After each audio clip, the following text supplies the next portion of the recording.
আসসালামু আলাইকুম। আজ বৃহস্পতিবার 29 মে 2025। আমন্ত্রণ ফ্রেডি মোবাইল প্রবাস টাইম বুলেটিনে আপনাদের সাথে আছে আমি শরীফুল ইসলাম। শুরুতে জানাবো শিরোনাম। ছুটি নিয়ে আনুষ্ঠানিক ঘোষণা দিল ওমান সরকার, বন্ধের দিনে কাজ করালে দিতে হবে অতিরিক্ত টাকা। আগামী দুদিন ওমানের শহরে সেবা দিবে দূতাবাস, প্রবাসীদের জন্য একাধিক নির্দেশনা। বিদেশগামীদের জন্য সুখবর, বাংলাদেশ থেকে 1 লাখ কর্মী নেবে জাপান। দুবাই লটারিতে কপাল খুলল প্রবাসী, জিতেছেন 12 কোটি টাকা। আমিরাতে জমজমের নামে ট্যাবের পানি বিক্রি, প্রতারকদের হাতে নাতে ধরল পুলিশ। দর্শক দেখছিলেন শিরোনাম, এবার পুরো খবর। ওমানের সেরা রেট দিচ্ছে বাংলাদেশি প্রতিষ্ঠান গালফ এক্সচেঞ্জ। প্রিয়জনকে টাকা পাঠাতে আজই আসুন আমাদের যে কোনো ব্রাঞ্চে অথবা কল করুন স্ক্রিনে দেয়া নাম্বারে। গালফ এক্সচেঞ্জ, বাংলাদেশিদের প্রিয় এক্সচেঞ্জ। অবশেষে পবিত্র ঈদুল আজহার ছুটি নিয়ে আনুষ্ঠানিক ঘোষণা দিল ওমান সরকার। এক্সে প্রকাশিত শ্রম মন্ত্রণালয়ের বিজ্ঞপ্তিতে বলা হয়েছে, আগামী বৃহস্পতিবার 5 জুন থেকে শুরু হয়ে ছুটি চলবে সোমবার 9 জুন পর্যন্ত। এরপরের দিন আগামী 10 জুন মঙ্গলবার যথারীতি অফিস কার্যক্রম চালু হবে। বড় সুখবর হলো, এবছর ঈদের প্রথম দিন শুক্রবার পড়ায় একদিন অতিরিক্ত ছুটি ঘোষণা করা হয়েছে। ওমানের শ্রম মন্ত্রণালয়ের এই ছুটি সরকারি সেক্টরের পাশাপাশি বেসরকারি খাতের কর্মীদের জন্য প্রযোজ্য হবে। এমনকি যেসব প্রতিষ্ঠানে কর্মীদের দায়িত্ব পালন জরুরি, তারা এই ছুটির বিনিময়ে অতিরিক্ত পারিশ্রমিক গ্রহণ করতে পারবেন।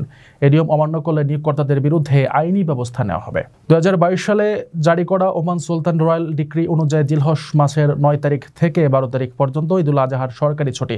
তবে এবছর ঈদের প্রথম দিন থেকে শুক্রবার পড়ায় নিয়ম অনুযায়ী সরকার একদিন অতিরিক্ত ছুটি বাড়িয়ে দিচ্ছে। এতে সরকারি বেসরকারি খাতের কর্মীরা পূর্ণাঙ্গ ছুটির সুযোগ পাবেন।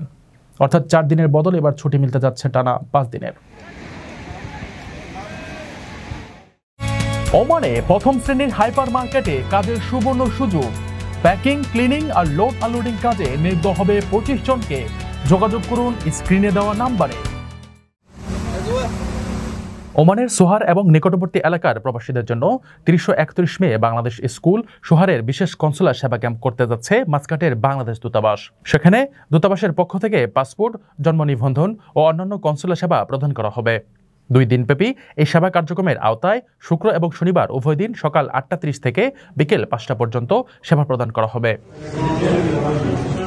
বিজ্ঞপ্তি অনুযায়ী এ সময় এই পাসপোর্টের জন্য আবেদন গ্রহণ, প্রস্তুতকৃত পাসপোর্ট বিতরণ, জন্ম নিবন্ধন ও সংশোধনের আবেদন, প্রত্যাবাসনের সনদ ও অনাপত্তিপত্র সহ অন্যান্য কনসুলার সেবা প্রদান করা হবে। সেবা গ্রহণের ক্ষেত্রে প্রবাসীদের নির্দিষ্ট লাইনে দাঁড়িয়ে সেবা গ্রহণ করতে হবে। যাদের 31 মে পর্যন্ত ই পাসপোর্ট এনরোলমেন্টের অ্যাপয়েন্টমেন্ট আছে, তারা 1 নম্বর লাইনে দাঁড়াবেন। যাদের ভিসার মেয়াদ শেষ হয়ে গেছে, তারা 2 নম্বর লাইনে, এবং এই পাসপোর্ট ছাড়া অন্য সকল সেবাগ্রহীতারা 3 নম্বর লাইনে দাঁড়িয়ে সেবা নিতে পারবেন। দূতাবাস জানিয়েছে, শুক্রবার সকাল 8টায় এই লাইন অনুযায়ী প্রবাসীদেরকে সিরিয়াল নম্বর দেওয়া হবে।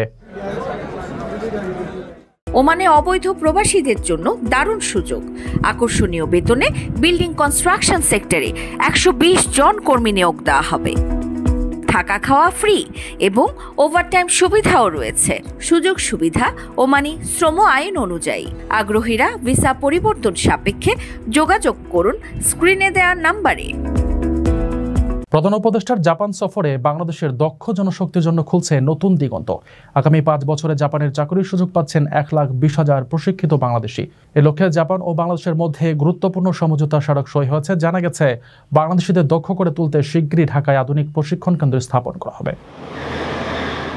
বাংলাদেশ থেকে আগামী 5 বছরে 1,20,000 প্রশিক্ষিত জনবল নেবে জাপান। এ বিষয়ে দেশটির সঙ্গে একটি সমঝোতা স্মারক সই করা হয়েছে। একই সঙ্গে বাংলাদেশিদের প্রশিক্ষিত করতে ঢাকায় প্রশিক্ষণ কেন্দ্র স্থাপন করবে জাপান। সে ব্যাপারে আরেকটি সমঝোতা স্মারক সই হয়েছে। বৃহস্পতিবার প্রধান উপদেষ্টার ভেরিফাইড ফেসবুক পেজে দেয়া এক পোস্টে এই তথ্য জানানো হয়েছে। আর প্রেস সচিব শফিকুল আলম লিখেছেন, মানব সম্পদ বিষয়ক বাংলাদেশ সেমিনারে জাপানের মিকিউ কেসাগায়ামা জানিয়েছেন, তাদের সদস্য গ্রুপ 1 লাখ বাংলাদেশি নিয়োগ করার পরিকল্পনা করছে। আগামী 5 বছরের মধ্যে এ পরিমাণ লোকবল নিয়োগ দেবেন তারা। এছাড়া জাপানি কোম্পানিগুলোর কয়েক হাজার দক্ষ কর্মী নিয়োগের পরিকল্পনা রয়েছে বলেও জানান তিনি।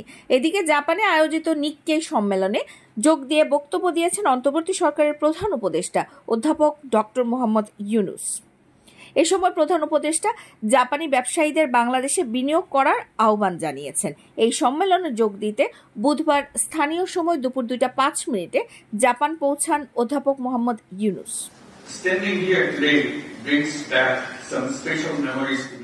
আপনার স্বপ্নগুলো আকাশ ছুবে প্রবাসীর হেলিকপ্টারের মাধ্যমে। বিয়ে, জন্মদিন অথবা যে কোনো বিশেষ প্রয়োজনে হেলিকপ্টার ভাড়া করতে যোগাযোগ করুন স্ক্রিনে দেয়া নাম্বারে। প্রবাসীর হেলিকপ্টার, নিরাপদ ও সাশ্রয়ী বাহনের বিশ্বস্ত নাম। Good morning, everybody. মধ্যপ্রাচ্যের দেশ সংযুক্ত আরব আমিরাতের Dubai duty free raffle draw লটারিতে 10 লাখ মার্কিন ডলার জিতেছেন ভারতীয় এক প্রবাসী। 60 বছর বয়সী ওই ভারতীয় দ্বিতীয়বারের মতো এই লটারি জিতেছেন।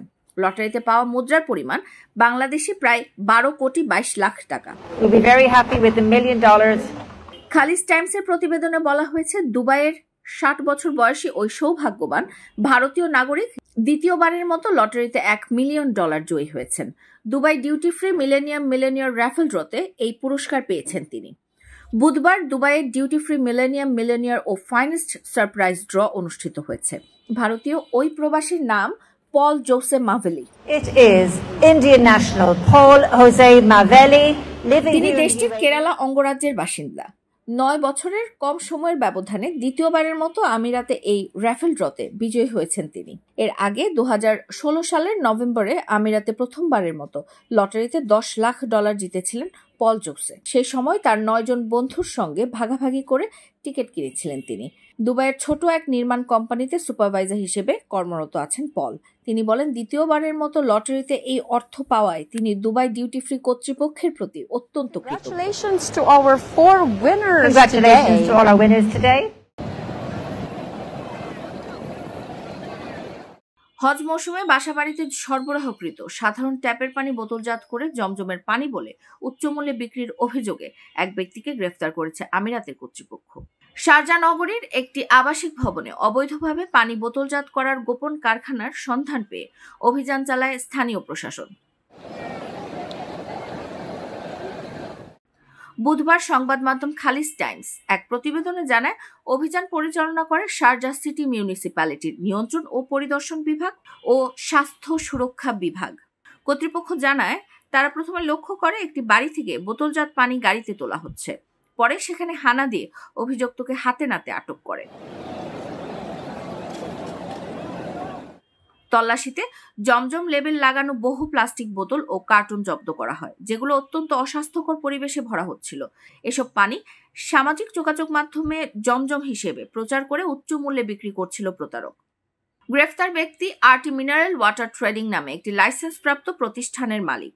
সেই লাইসেন্সকে ঢাল হিসেবে ব্যবহার করে সে জাল ইনভয়েস তৈরি করছিল এবং সাধারণ জনগণকে ধোঁকা দিচ্ছিল। এ ঘটনার পর বাড়িটি সিলগালা করা হয়েছে এবং জব্দকৃত সামগ্রী বাজেয়াপ্ত করা হয়েছে। শারজাহ সিটি মিউনিসিপ্যালিটির মহাপরিচালক ওবায়দ আল তেনেইজি বলেন, সামাজিক যোগাযোগ মাধ্যম থেকে কোনো খাদ্য বা পানীয় কেনার আগে উৎস যাচাই করা জরুরি।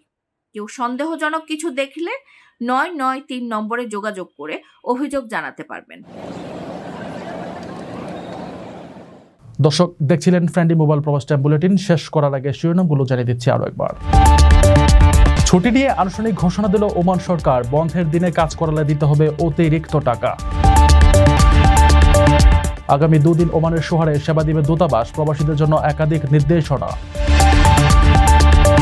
বিদেশগামীদের জন্য সুখবর, বাংলাদেশ থেকে 1 লাখ কর্মী নেবে জাপান।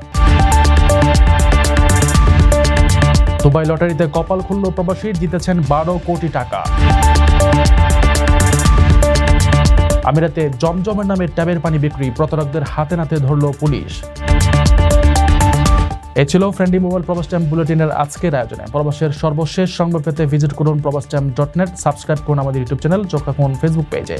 পরবর্তী বুলেটিন দেখার আমন্ত্রণ জানিয়ে আজকের মতো বিদায় নিচ্ছে আমি শরীফুল ইসলাম। সেই পর্যন্ত সবাই ভালো থাকবেন, নিরাপদে থাকবেন। আল্লাহ হাফেজ।